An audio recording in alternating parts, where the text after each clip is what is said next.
Just tell me to go.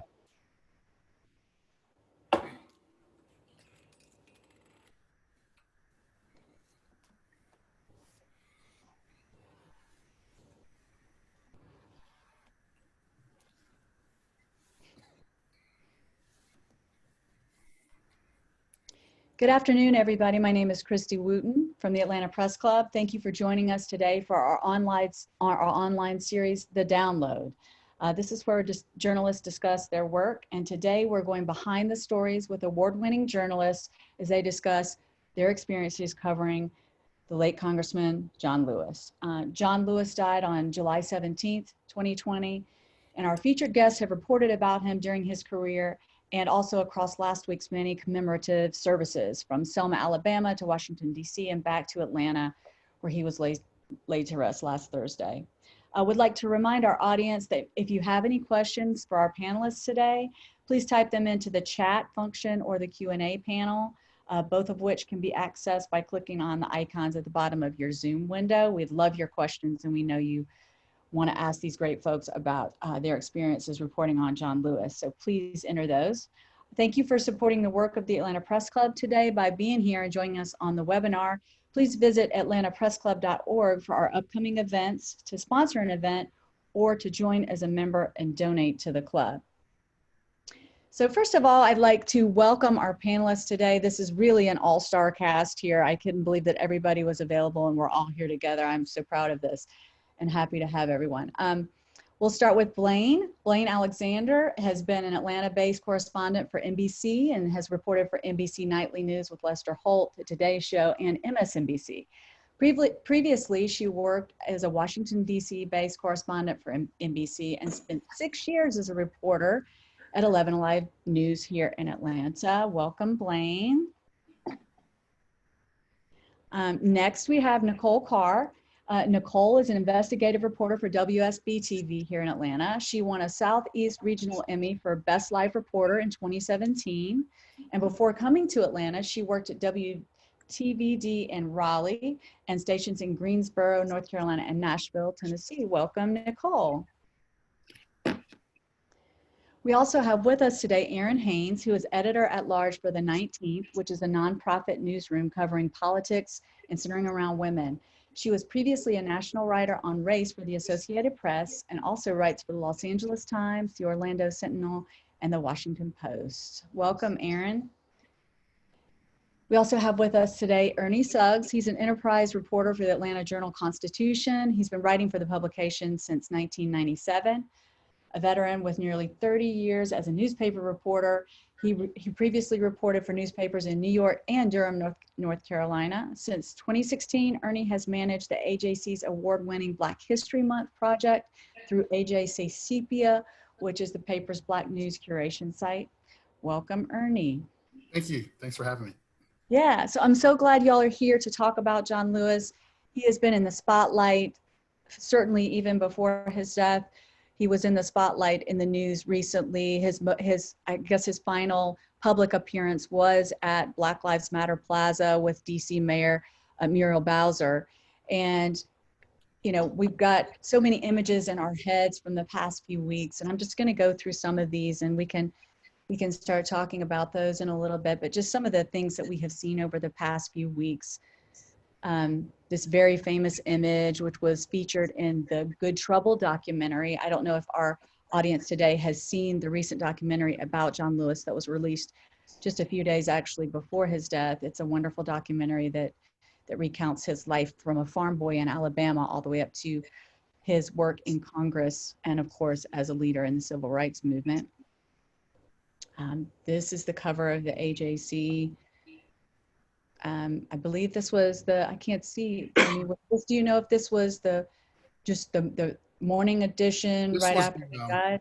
This was the actual obituary that came out on the morning of, actually, I believe this was on the 19th. I can't see the date because he died so late in the evening on the 17th. But I think this is the cover of the night on the 19th. Yeah. Featured his big obituary, and we had a package inside the paper. That's right. And how impactful is that to have him? Yeah. There on paper. I'm sorry, but it's all about preparation. I mean, that photograph was taken, I believe, in 2008 for a project that we did commemorating the 40th anniversary of the March on Washington. So we have a series of photographs of all these great civil rights leaders who were living in Atlanta at the time. And, we're just able to repurpose it. And as you can all imagine, as all of you all who are deeply embedded into media journalism, we've been preparing, you have to be prepared for events like this. And we've been preparing for events like this for years and years. And it all just, fortunately and unfortunately, because we lost a great leader, fortunately we were ready for it and we had everything prepared. And that's kind of the first result of that. And if you remember, C.T. Vivian died the same day.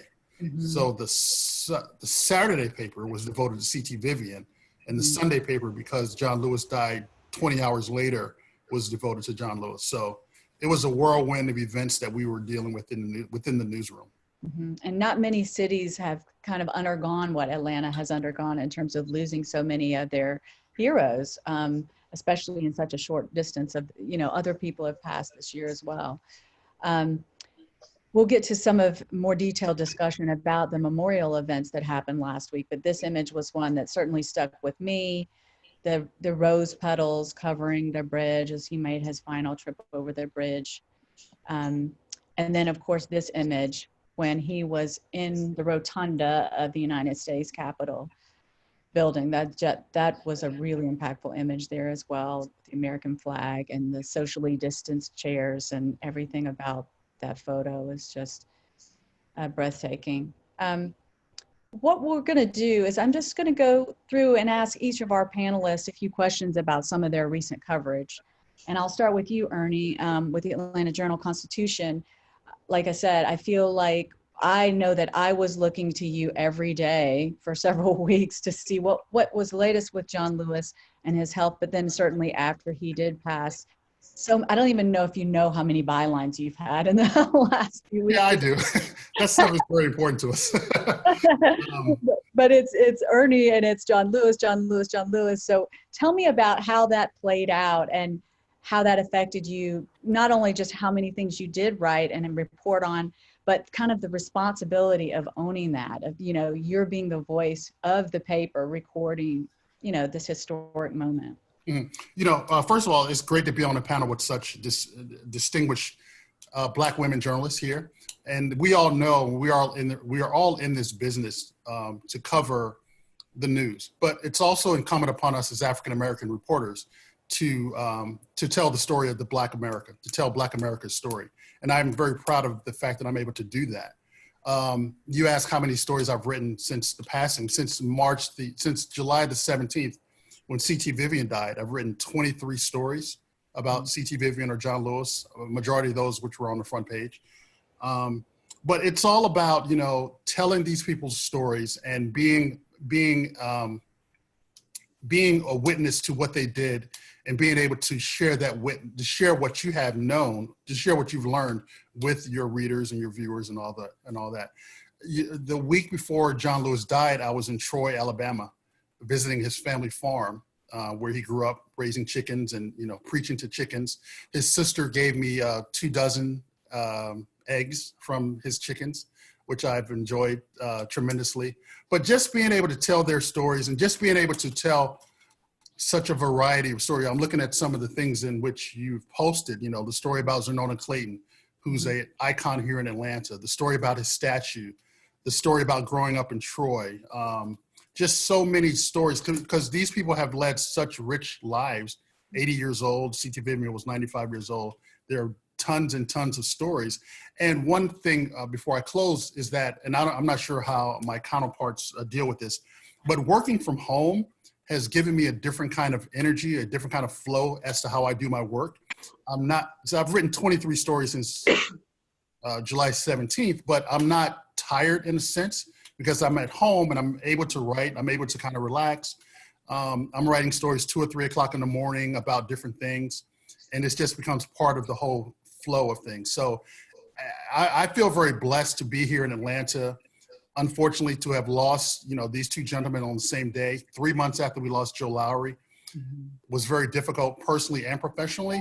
But I think that Atlanta is a unique city, and Nicole, Blaine, and Aaron can talk about this, where we have these great people who we all have had relationships with, who we all know. We've all kind of grown up watching them, and we're able to easily tell their stories. So I think we're in a fortunate situation to have had them and to be where we are as journalists. Mhm.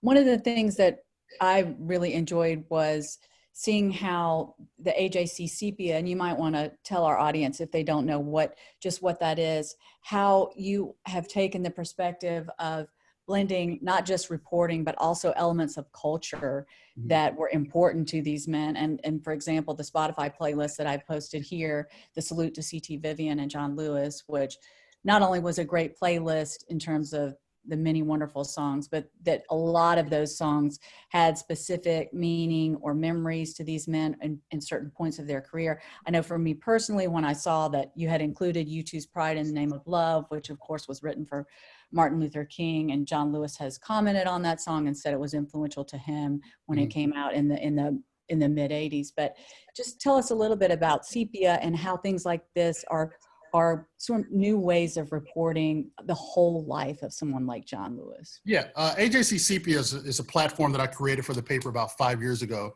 to basically curate Black content. So it's Black content that reporters at the paper have written, as well as content nationally. A piece that Aaron may have written, or Nicole or Blaine have, particularly Nicole, because we're at the same company, something that she may have done that we can post on the site. And we also have a page on our website, AJC Sepia, where all of our Black content is collected.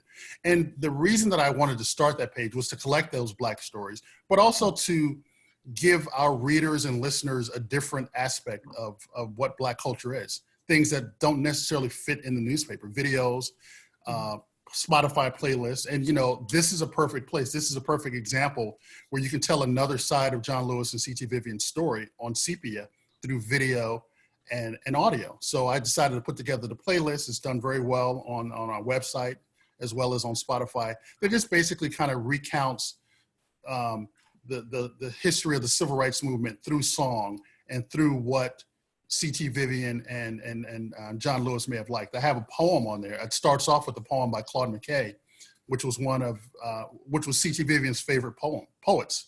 I couldn't find his favorite poem, but I was able to find McKay's most famous poem, If We Must Die. And that leads off the playlist. And so I wanted to be educational, but I wanted to be entertaining, but I also wanted to be educational. Great. Thank you so much. We're going to move on to some of Nicole's reporting as well. And I was really struck. I actually got the idea to do this download series event while I was watching Nicole report from Alabama. And I believe, Nicole, you can walk us through just that day. I believe it started at dawn for you or even earlier. And then at one point, I remember watching you and Sophia Choi, who was, I guess, here in Atlanta, and you were reporting to her, and I think she had tears in her eyes, and you both were very emotional, and that just kind of struck me. It was just not only, I'm sure, being in the middle of a global pandemic and traveling to report and being there and being outside, and it was hot, and it was this, and, walk us through that day. Oh, that, I think I have to go back to Saturday morning. Well, actually late Friday morning, when I got a text message, and it was our acting managing editor saying, hey, can you travel to Alabama? And I knew the answer was yes, but I said, let me talk to my family, because only two things have actually brought me out of the house at this point, and it's the protest and John Lewis.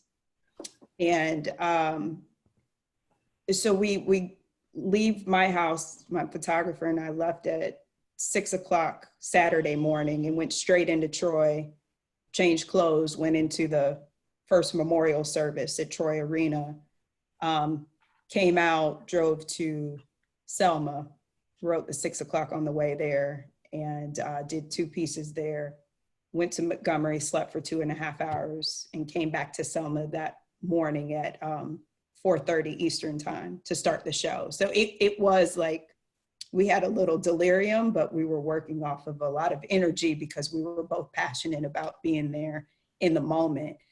And I don't know, and I'm sure Blaine can attest to this feeling of, it was my first time in Selma. So coming across the bridge, I looked over at the water and I'm thinking about Hosea Williams asking Lewis if he could swim. And as dramatic as this may sound, it felt like, okay, this is the ancestors calling, like, this is your story. This is your story, and you tell it the way you feel it.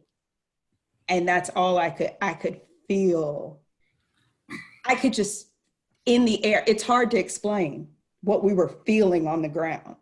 And I think that's what was coming across in the reporting.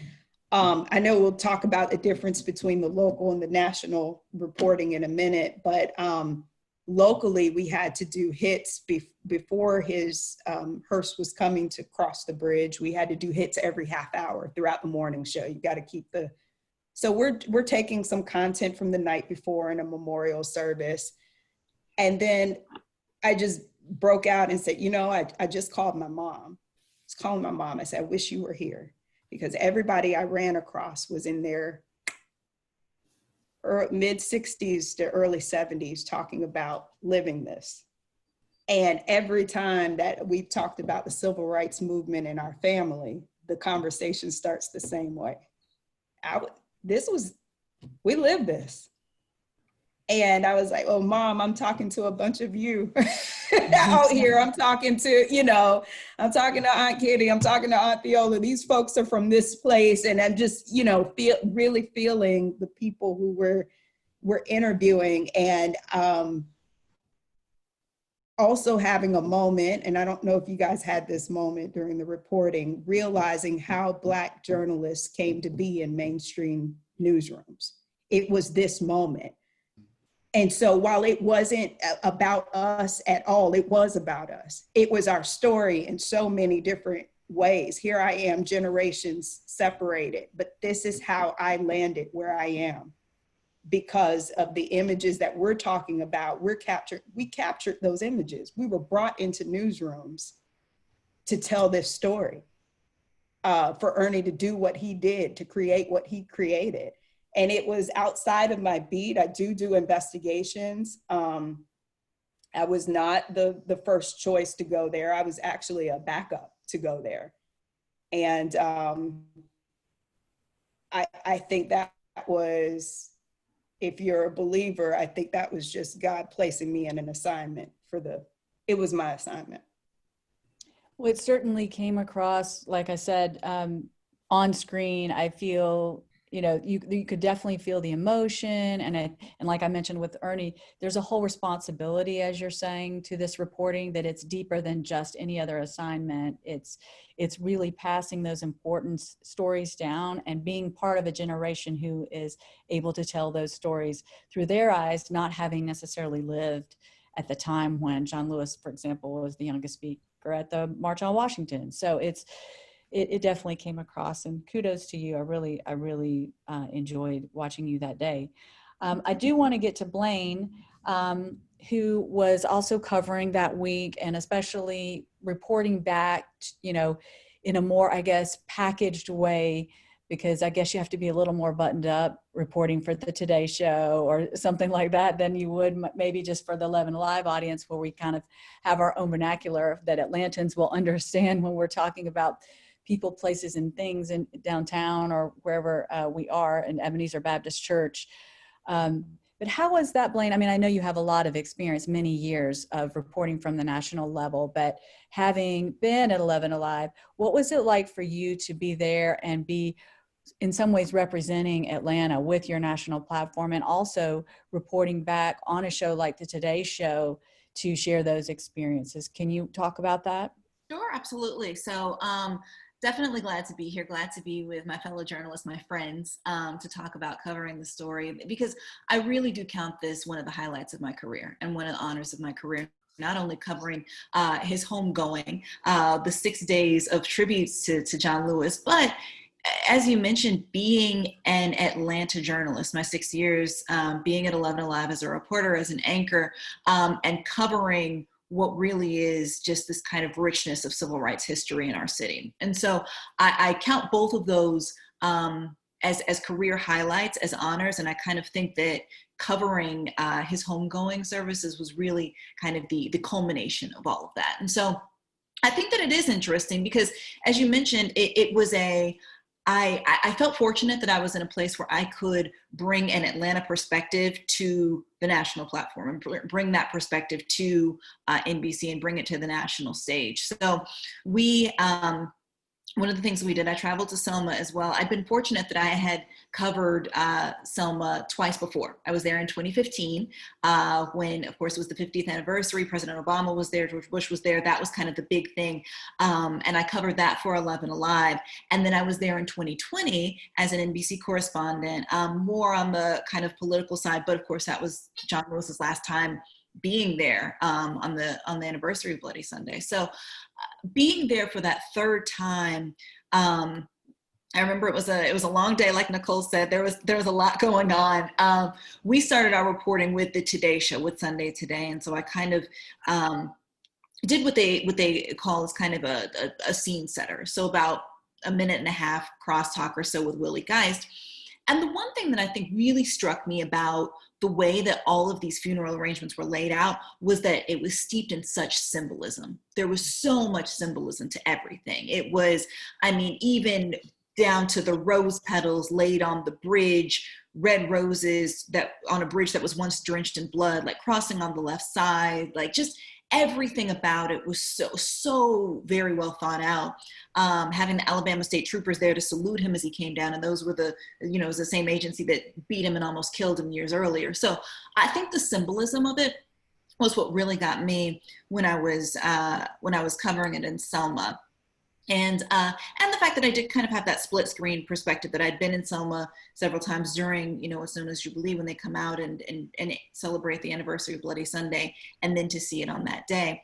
But to get to the perspective of Atlanta, I think that having a sense of the city, having a sense of not just the city, the layout, the significance of locations, but just knowing what John Lewis meant to the city, I think was very, I was glad that I was able to infuse that in the coverage. I was glad that I was able to bring that perspective. And I was glad that I was able to kind of weave that in, because I think that was such an important part of his story, such an important part of his story and his service over the years. And so I do think that context is important. I guess this is kind of how I'd wrap it up. I think that context is so important.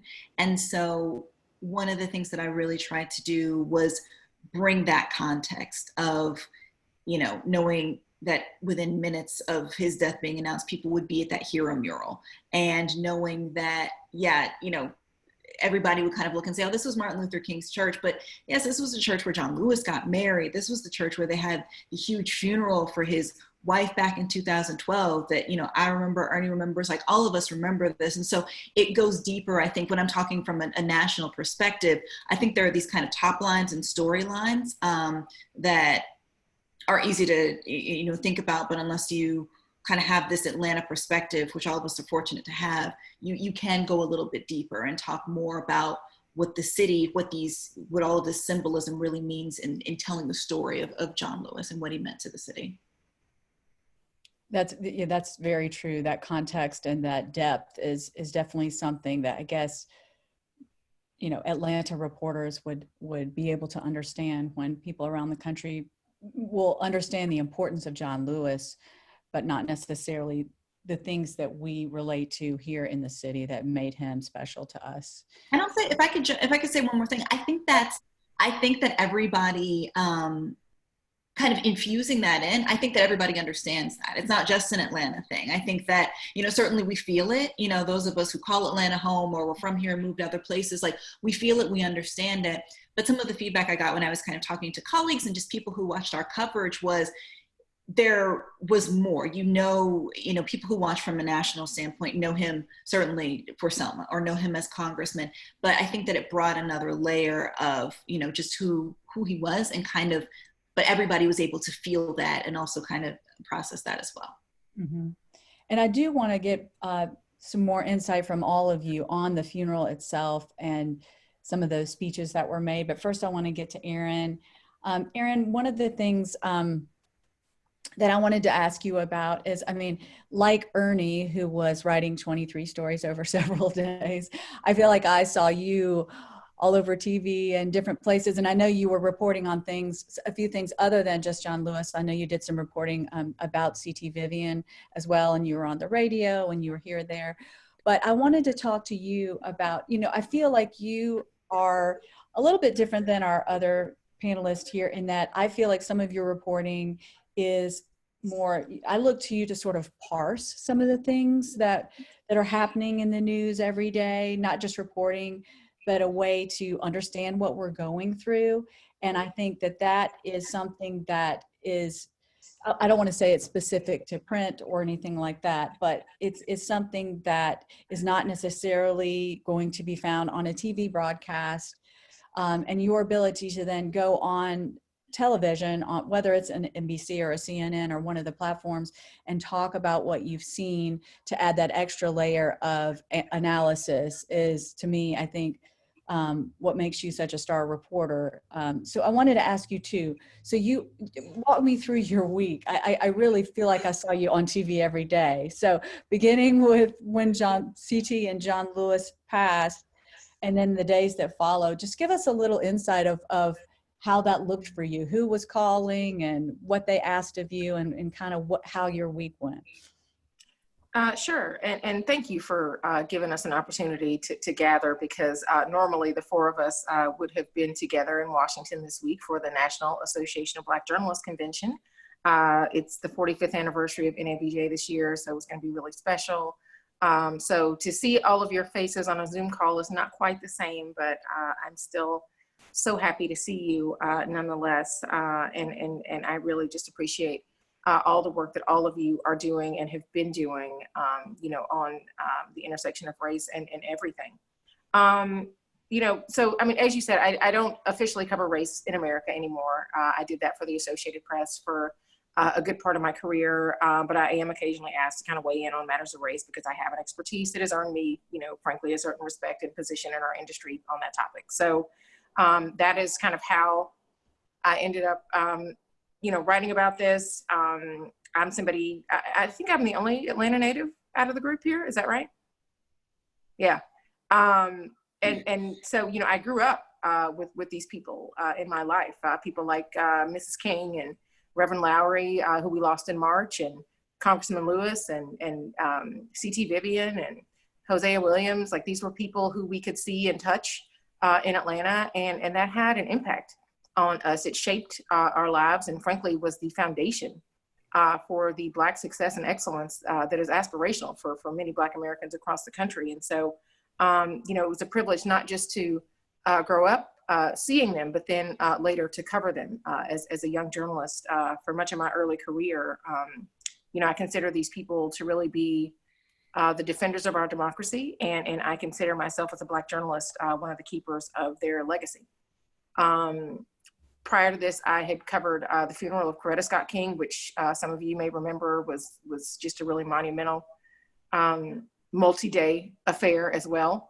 Fred Shuttlesworth, also an Alabamian, as was Mrs. King and Congressman Lewis. And I actually wrote the initial Associated Press obit for Reverend Lowry that ran back in March. That was something that we, kind of had prepared, given his age, for some time, as is the standard in our business. But as I mentioned, native of Atlanta, daughter of the South. I mean, Congressman Lewis's passing was just one that we had to get right, and one that I certainly felt compelled to weigh in on, because there's this narrative about the South that I've always, like, throughout my career, tried to push back on. Because, I mean, really, if you think about it, like, the Black Americans that were forged in this part of the country have really perfected this union, and we all have a lot to learn from those people.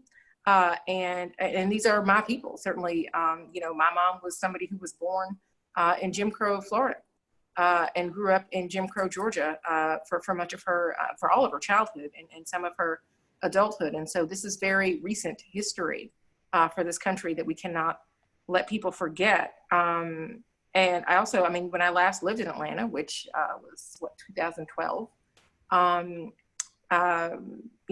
Congressman Lewis was my representative, right? I mean, he's represented that district since 1986, and I still own my home in the 5th District. And so being able to talk, I think people also, when they producers were wanting me to come on and talk about Congressman Lewis. They did want me to talk about really that context, what he meant to the city, and that context that Blaine was talking about absolutely matters, right? I mean, especially in Atlanta, people like a Congressman Lewis, people like a C.T. Vivian, people like a Reverend Lowry, or how you have a six Black mayor streak, like an unbroken line of Black mayors for half a century in a city. Like, that is something that is unprecedented in the rest of the country. And there's a machine that makes that happen. And we're seeing, some of that machine passing from the scene now with the death of these folks who really were living examples of what the stakes were and really what the importance of voting and the power of Black political action really could be. Like Blaine, the last time I saw Congressman Lewis was actually in Selma. So I also got to talk about that for the last commemoration of Bloody Sunday. And so what it meant for folks to kind of have him there to tell the story, to tell folks about the sanctity of the vote, like one last time, was like really powerful. And so those were kind of all the things that I talked about. I think within probably the afternoon, maybe I tweeted something about Congressman Lewis and C.T. Vivian, and then had gotten asked by the Post to write something about C.T. Vivian, because we certainly didn't want him to get lost in all of this. And I know that Congressman Lewis and Congressman Lewis's family did not want C.T. Vivian to get lost in this conversation, right? Because we know, he was in Selma before Bloody Sunday. The famous showdown with Sheriff Clark that happened. C.T. Vivian was there. He was also fighting for voting rights in Selma. He also got the Presidential Medal of Freedom, as you see in that photo from Barack Obama, right? He was with Congressman Lewis at those Nashville sit-ins, right? So their lives paralleled even until death, which is just so fitting, right? That they were more than just colleagues; they were brothers in this work for 6 decades, which is just remarkable to think about. And so being able to capture that and give that context, given what I had covered over the span of my career, was really, really something that was important. And even though, I've kind of, like I said, officially moved on from this work, is something that I still get called on to do, I think, in our national reckoning around race in general, but especially with these events happening in particular. Thank you. Thank you for that. So what we're going to do now, I'm going to stop my screen share, and then we're going to have a little bit of a discussion. We're taking questions from the audience right now. So please make sure that if you're watching, that you have entered your questions into the chat function or the Q&A. But before we get to that, I just wanted to ask each of you for a quick favorite memory of either reporting on John Lewis or meeting him or a conversation with him. If we could just go down and share that. And then we'll also, if you want to do it at the same time, we can also mention maybe a key moment in the funeral service for you, the funeral at Ebenezer, and just tell us those two things. And then we can kind of take it from there with some other questions. Anyone can start. Well, I can start. I have two kind of really quick memories of Congressman Lewis. One was covering the Final Four when it was in Atlanta. I think that was in 2004, I believe. I'm always very bad with my dates. And it was in the packed arena. This is before COVID, so people were packed together against each other. And someone kept pulling the back of my coat. And I'm like, why is somebody pulling my, the first time they do it, you kind of ignore it. Then they kept pulling it. I'm like, who is this pulling my coat? And I turn around, it's John Lewis. And he's like, what are you doing here? And it's just like, he was questioning, why was I at a basketball game? And I'm questioning, why is he at a basketball game? But it was just that's just that playfulness about John Lewis that we all have come to know and love. And secondly, and it also involves C.T. Vivian. In 2013, when Barack Obama gave C.T. Vivian the Presidential Medal of Freedom, I was able to go to Washington, D.C. to write stories about C.T. Vivian's being able to get this award. And I, as part of that, obviously I went to John Lewis's office, and I spent the whole day with John Lewis in his office. And I'm not sure if any of you others have done that, but just to be in his office, to be in his presence, to listen to his stories, to get a tour of the Capitol by John Lewis. And, and also going to his hometown. And as Aaron mentioned, we unfortunately have to prepare for these things because of their ages and who they are. But going to his hometown the week before he passed away. And spending all that time with his brothers and sisters on the farm that he grew up in was just this holistic, amazing experience that I'll never forget. And I just think that, Erin mentioned how she was born here in Atlanta. And I think Blaine and Nicole and I can probably agree that part of the reasons that we are in Atlanta is because of people like John Lewis and because of people like C.T. Vivian and Joe Lowry, Coretta Scott King, who opened the doors for us to be able to comfortably want to come to Atlanta. But once we got here, they embraced us. They became our mentors and our friends and always accepted our phone calls and, were always there for us. So, that's also part of what makes Atlanta so great, what made them so great, and what make us, the four of us, so good at what we do. And I say good at what we do because I think we're all pretty good. But I think what makes us so good at what we do is because we have these relationships with these people who've taken us under their wings and gave us information, who've taught us things, given us little hints, pulled on my collar when I needed to have my collar pulled. Absolutely. I'll jump in with mine real quick because mine kind of dovetails off of Ernie's. Kind of to the similar point of all of us being in Atlanta. I really think that is such a special part of being a Black reporter in the city of Atlanta, whether it's a local reporter, national, or just kind of having cut your teeth here. When I first got to Atlanta, actually, Ernie, you were one of the first reporters that I met. And I remember it was maybe week 2 or 3. And so we kind of formed a relationship. I said, who should I talk to? Like, I'm new here. I don't know what's going on. Who should I talk to? And you gave me Ambassador Andrew Young's cell phone number. And you said, you know what? Call Andy Young. He's got a bunch of stories. He's going to be somebody great to talk to.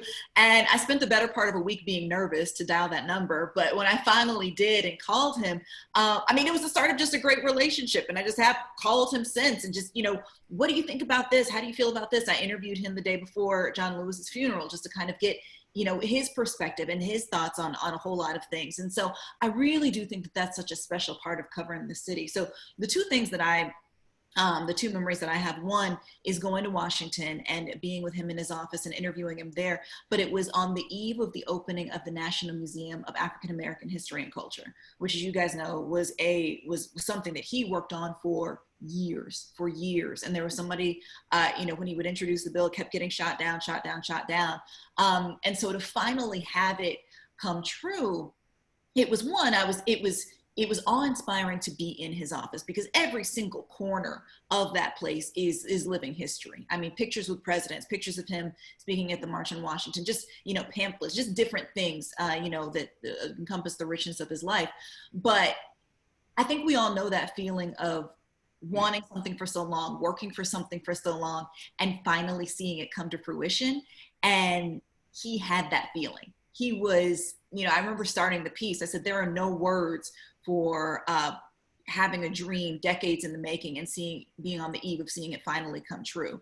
Because in that moment, he was just that person of just like, I've put so much into this and finally this is happening. So that was just a really special moment because I felt that with him. The other thing was, as Erin has said too, these people were so much part of who we were. And so there was this event that Congressman Lewis would have every year.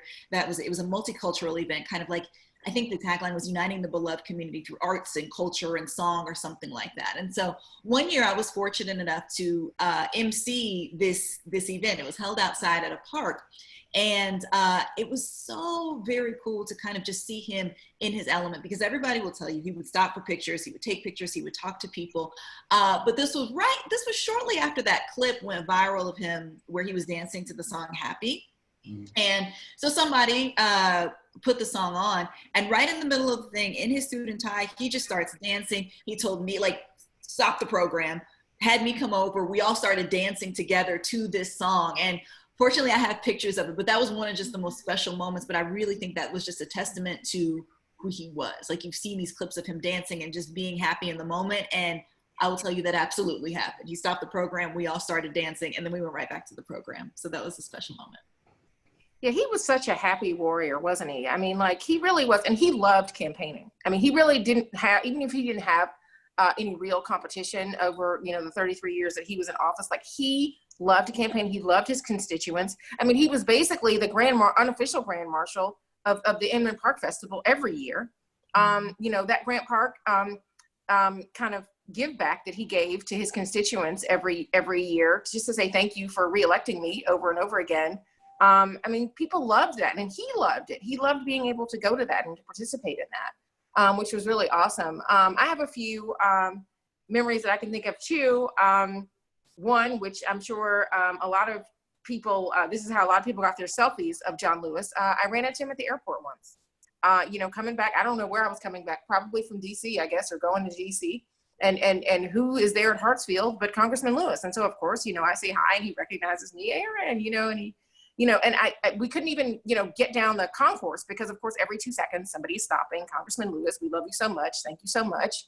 You know, and wanting to take a picture. And of course, he was very gracious and stopped for everybody and did that, right? And so, you know, a walk that would normally be, you know, 5 minutes, of course, was half an hour because, you know, he was taking the time to really just be present for each and every person that he encountered, who, of course, recognized him and wanted to have their moment with him.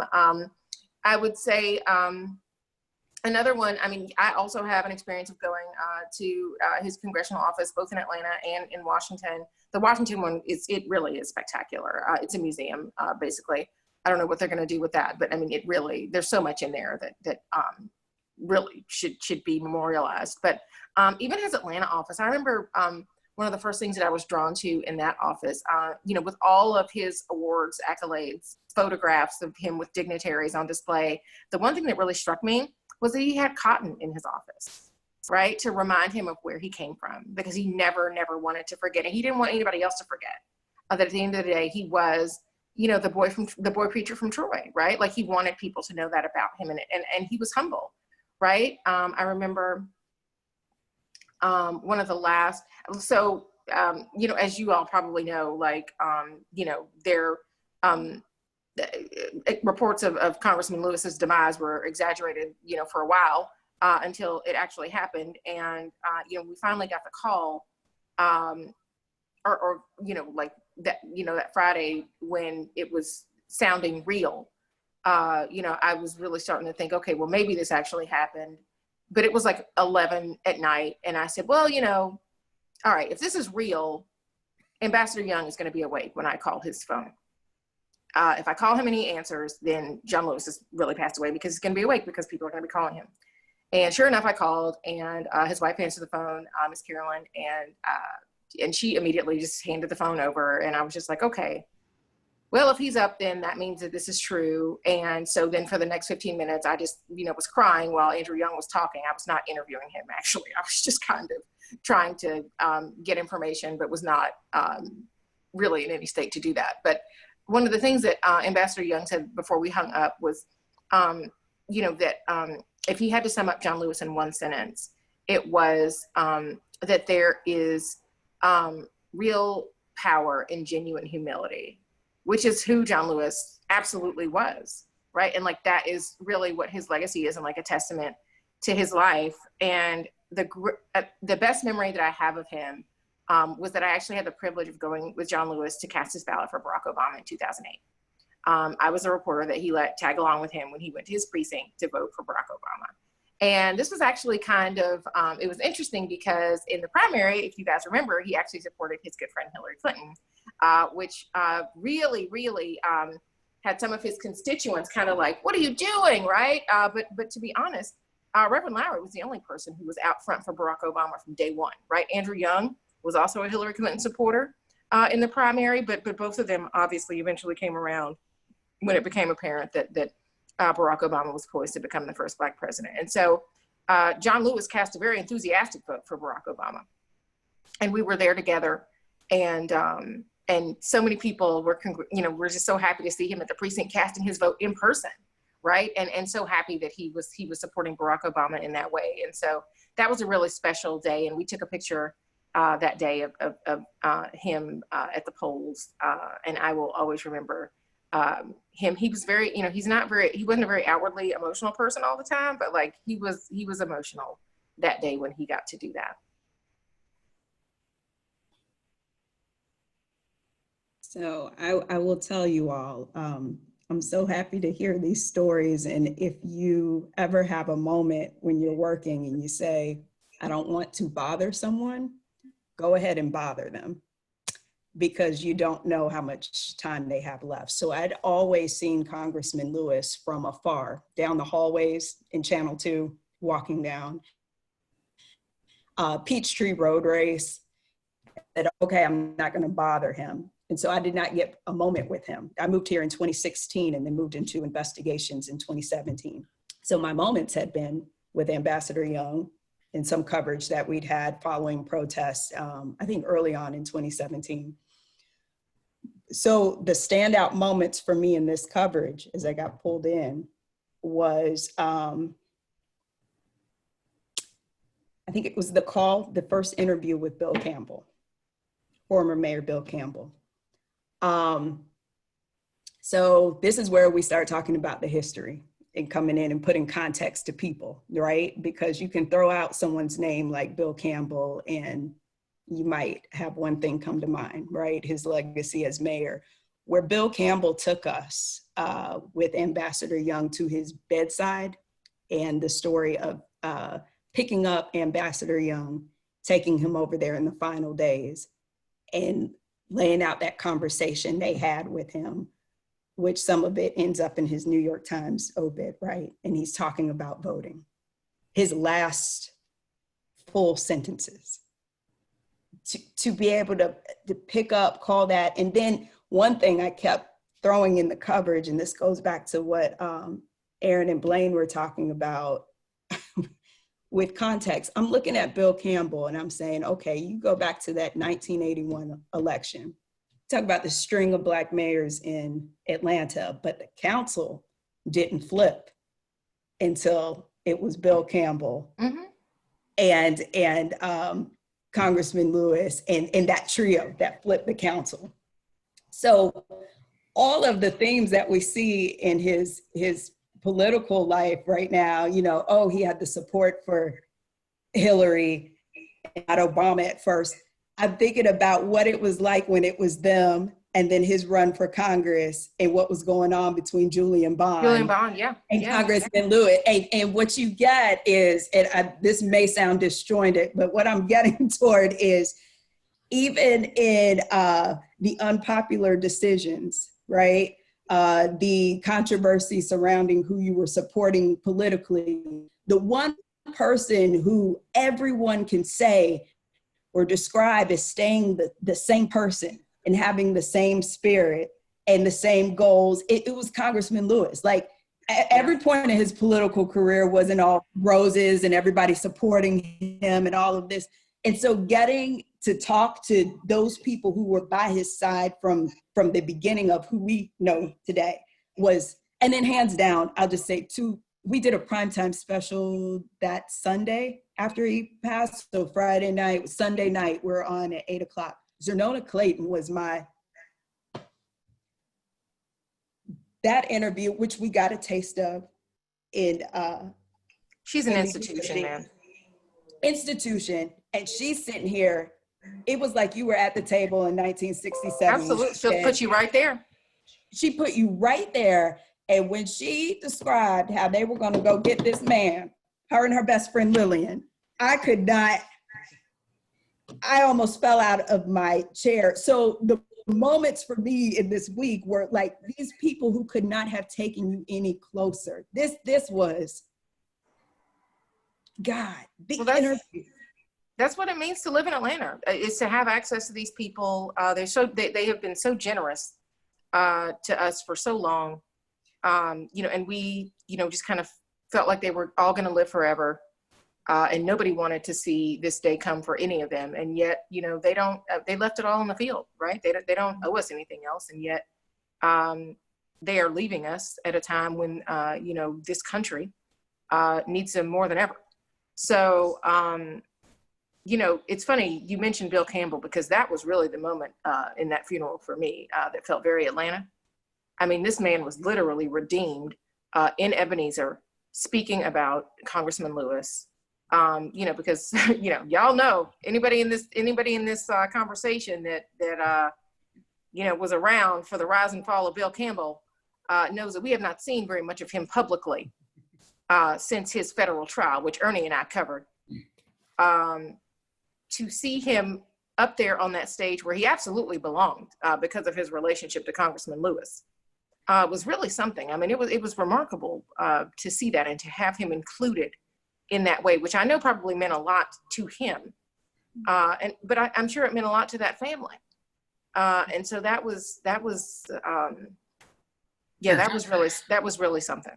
Can I jump in? You mentioned Bill Campbell, and I think that's important to talk about how John Lewis was always forgiving, and he was always, the people who beat him up on the bridge, people who have maligned him all of his life, he was able to forgive them, and there was nothing to forgive about Bill Campbell. But Bill Campbell, as you said, had led a rocky post-mayoral life, and for John Lewis to still be able to embrace him, to still be a friend because of what they went through together in 1981 by integrating or by making the city council majoritarily Black. Right. That says a lot about who John Lewis was, that Bill Campbell was on that stage talking and telling these amazing stories, and that he was at his bedside when he died. Yeah. We have So, about and eight. also, Go go ahead. ahead. And also Bill Campbell was able to talk about the relationship with his parents being in their positions at Shaw University in North Carolina. So we're North Carolinians. We got into this conversation like that. The public relationship went back to the early 80s, but this was hey, we're going to bring you into Atlanta, and here's who you contact when you get there. And The Atlanta way. That group, and it's the Atlanta way. It's the way that a person like me in my early 30s was introduced, And so there was this common theme of this is how we do, this is how we bring you in. And so he went, the stories were amazing. We have about 7 minutes left, so I just want to get a couple questions in from the chat. One is about how this has affected you personally, and with all the reporting going on. And I know watching the funeral as an observer, watching on TV was heavy enough, but I can't even imagine if I were there reporting how I would feel. So how this question is how each of you has sort of dealt with your grief. Have you had time to deal with your grief about the deaths of C.T. Vivian and John Lewis? I mean, both from a professional standpoint and a personal standpoint. I mean, each of you has shared stories about, meeting or seeing him. So have you had even time to process any of that? That's one of the questions from the audience today. Well, I'll say for myself that part of the grieving process for me is to do these people's legacies justice through journalism. But I can remember, for example, when Mrs. King died, we were wall-to-wall coverage on Mrs. King's death every single day. And I mean, it was probably 5 or 6 days as well. Of her being honored. And some of you all will remember this, but there was when her body was at Ebenezer for public view, it rained that night. It rained pretty hard. And I remember I'd gone that morning to see the first person who was in line to see Mrs. King and pay their respects. But after the end of a really long day writing about that, I decided I would drive home past Ebenezer just to kind of see, because it was raining, to see if anybody might still be waiting to see her, because they said they would stay open until the last person had a chance to see her. And like I said, it was raining, and that line was so long. Like I think it was from Auburn, like all the way to Boulevard, and like around the corner to Edgewood. Like there were so many people waiting. And when I saw that, like that was the first time that I had actually cried for Mrs. King as a Black American. That just really hit me. What she had done for this nation, what she had done really to keep her husband's legacy front and center, and to turn him into the hero that he was, that he has become, and not, the villain that he was, frankly, at the time of his death for many Americans. So, I think that was maybe like day 2 or 3 of the public kind of mourning. But that was really the first time that I became like emotional, and it was not just about the work. So, I mean, those kind of moments definitely do happen.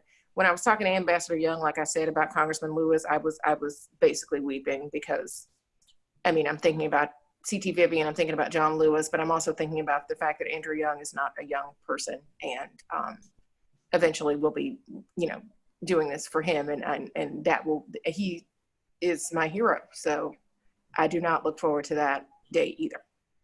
I think, like Erin said, the totality of it all really just kind of comes at once, because I know that we've been having these conversations for years of almost dreading this time when you can't call on our civil rights leaders, when we can't call these people and say, hey, Ambassador Young, what do you think about this? Congressman Lewis, Reverend Lowry, when you can't call on these people.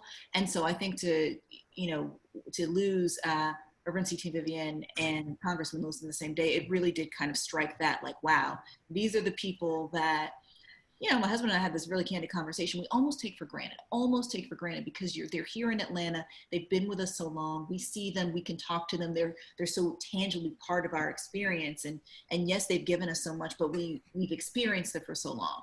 So to see them losing, it's certainly it feels personal, but it also feels like this bigger picture of these are the people who really laid this groundwork, who paved this way, who did so much to kind of bring us to the country we are in now. And so to lose them, I think there is this bigger sense of loss in that reason. And echo what we said, we want to do them justice. There's a sense of responsibility to get this coverage right. Yeah, sorry, I didn't mean to interrupt. I do want to get one more question in as we, before we get to the top of the hour here. And it's one thing that we have not really mentioned during the series today. It's the impact of all the events of this summer and how at John Lewis's funeral, there were different allusions in the different speeches, which were amazing, by the way. I thought almost everyone did a really great job speaking at Ebenezer. How we go, what is the big takeaway from you? We all know how we feel about John Lewis as a person, but from that event, with all the speakers from Barack Obama to George W. Bush and everyone else you've already mentioned, Zernona Clayton, what is the big takeaway from those speeches? What do you think that the general public who may not have lived in Atlanta, what are they taking away from everything that they've seen from the media? I know we can't answer for them, but what do you hope the big takeaway is from all of this? I think and I'll be quick, I know we're running short on time. I think the big takeaway was that the work is still not done. I think it was very significant that John Lewis's last public appearance was at the Black Lives Matter Plaza, and that the day of his funeral, the New York Times and the Atlanta Journal-Constitution published his final words. And those final words were to get out there and be active and to vote and to say, I think that what he was saying is that, if you notice in his last letter that he didn't mention the Edmund Pettus Bridge, he didn't mention getting beaten, he didn't mention his life in Congress. He talked about carrying on and moving past all of this to continue moving forward.